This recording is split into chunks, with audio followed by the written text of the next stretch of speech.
Okay, ladies, I thought I would just create a quick video to give you kind of like a quick run through of the Huddle book so that you would know what you're getting into. Patty has already talked to the right source at church, and she's working on getting the books, but I just wanted to give you just a quick glance at what you can expect through in receiving a Huddle book. So first of all, this is all that it is. It's a spiral binder. It has the New Testament in it from the beginning to the end. Everything is in it for the New Testament. As you can see, it has large margins so that you can write in it. Don't let this throw you off. This really is not about whitewater. It's about discovering who God is and what he's saying to us. So when you first open it up, you're going to see a Huddle reading plan. You can see there that it's kind of like a table of contents on what you're reading for each day would be. So there's 30 weeks to this, and you can see it kind of outlines what your reading is for that. Here's an example of what a page looks like. I mentioned that there's plenty of margin to write in. As you can see, I really mark mine up quite a bit. And again, you can do yours however you want to. God speaks to you, and we're all different, so different things work for us. Yes, I have kept a journal as well sometimes, but if this much space is enough for you, this may be all that you need. But, some days, like here's like week 1, day 3, this is all there is to the reading. And you just read through it and see what God is saying to you and take your notes. Over here, a little bit longer reading. So it really just depends. Day 4 of Mark, it might go over to the second page, but not a lot of reading. Again, it's not about quantity. It's about quality and slowing yourself down to really listen to God. So this takes you all the way through, like I said, through the New Testament.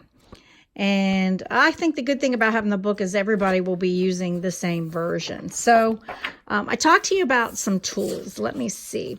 In the back of the book, there are 10 tools. Now, I think some of these tools are really great and some of them not so great.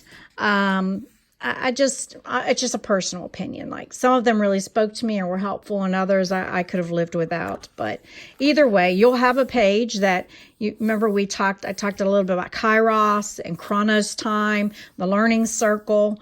And so you can write notes all over this when we go through it. And that way you'd be able to learn it for yourself, to kind of self-assess and work yourself through some things, but also to help other people.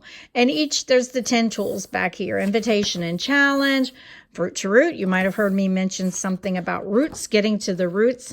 Oftentimes I think that we spend so much time trying to pick fruit that really isn't ripe and ready to be picked. We never really get to the root of where we are. We just kind of skim over it, talk about it. We talk about surface stuff.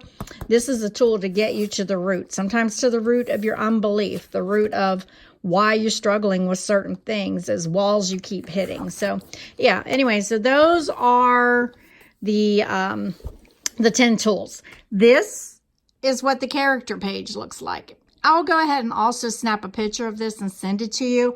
But this is what I was talking about, that there's character up questions. You can see that. All talks about the character up is your relationship up between you and God. Then there's the character in. I mentioned that this would have more to do with community. How are you with people? How are you with relationships? How vulnerable? How happy is your family? This is the community piece, because Jesus would often go up on the mountain, right, to meet with his Father. But then he'd come back down, and he was usually within community with his disciples. But then the intention was this would lead to character out. And this is about, how are you reaching? What are you doing? Are you being generous?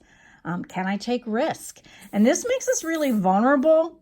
But here's the really cool thing. It has nothing at all to do with the length of your walk with Christ, how much knowledge you have, and more has to do with what he's doing with you here and now and where it is he wants to take you. And if he was dealing with us all in the same way and taking us all to the same place, It'd be very boring, okay? And there'd be a lot of ground uncovered. So stay open to what the Spirit is saying to you. All right, that's kind of it in a nutshell. That's the huddle. All right?